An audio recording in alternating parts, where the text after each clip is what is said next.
Alright, so welcome back to another video. This should be posted pretty much right after the T72 video. I just have a lot of footage for that thing, so hopefully you'll get out of my system. But this is something I'm more familiar with. It's ARB.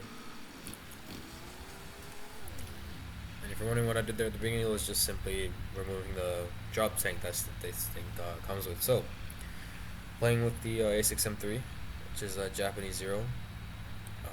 I hadn't played ARB in a while when I was recording this gameplay, so I decided to not play as sweaty as I normally do. But this thing is a turn fighter, which for people who don't know, so there's two basic themes to dogfighting or to air combat, at least for propellers, which is energy fighting and turn fighting. So you have kinetic energy, which is like your speed or how you're moving through the air, and then you have potential, which is you can be considered as your altitude. Beginning of all prop matches, you generally want to start climbing to store some potential energy, because altitude can be traded for speed, and speed is basically your life insurance in a way. So just climbing here. But one thing about pretty much all Japanese fighters, and especially the Zeros, is they're famous for being incredibly light. Now what that allows you to do is you turn insanely fast, almost biplane levels of turning capabilities. However, you do lack energy retention and overall engine power to have a good climb rate. Now this thing is a perfect example of that. This is almost the embodiment of what a Zero should be. It's incredibly light, incredible turn rate, not the best energy retention, but nonetheless, it's nimble as all hell. So I see this Wyvern and just quick spray with the 20s and it gets them. Now I am more comfortable in the air, so I should start posting more air videos, which I'll try my best to. I just have a lot of T72 footage since I acquired that thing. But so I'm looking around here, and I'm looking above, and I see a Yak 3 coming in. So obviously, split us, and I turn much better than him, so I try to get him to overshoot, and that's exactly what happens here. Now the thing is, with a Zero, a Yak 3 isn't the best in a dive, but the thing is, that thing is still better than you. So I decide to keep altitude, keep looking around, and you have to make a decision to whether you turn around and face that big fur ball coming in behind you, or the one lower to you. And right here I decided to just take a dive on a Yak 3, see what happens. I felt confident enough in my ability to, even if I was lower than those 109s, I should be able to take him out. And he ends up crashing, so nothing comes out of that. Thankfully, the fur ball sort of detached and spread apart. So now we have a 109 behind us, 109 above us, J26 there, J26 right there, and a bunch of people pretty far away still. So I decided to do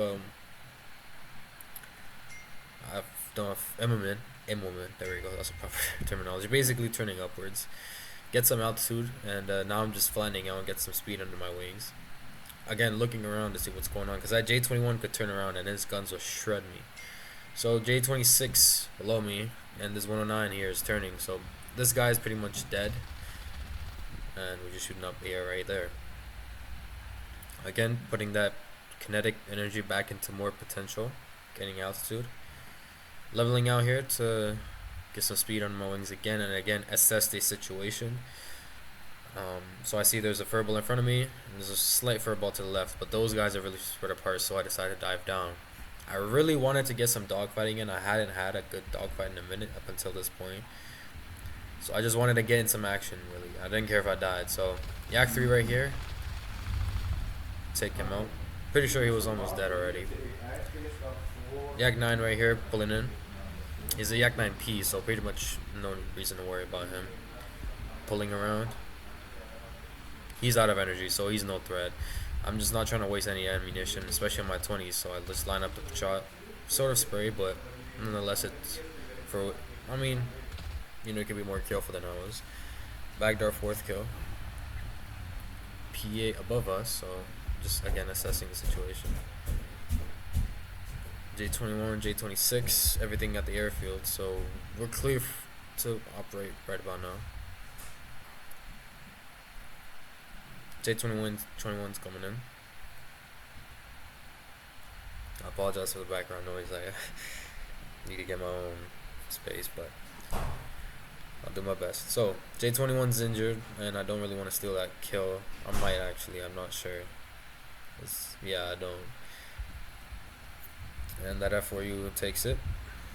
So now I'm just gonna start climbing. I mean, there is nothing else for me to do. I have a lot of fuel and I have a lot of ammo because I saved all of it. So I see that yak coming in and I dive.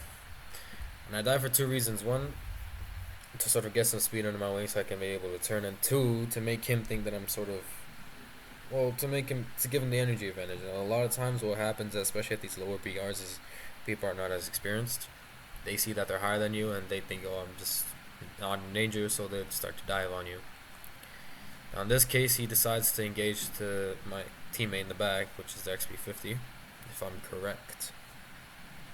I decided to preemptively turn in because I am on a decently similar altitude, and now I can confirm that he's on my XP50.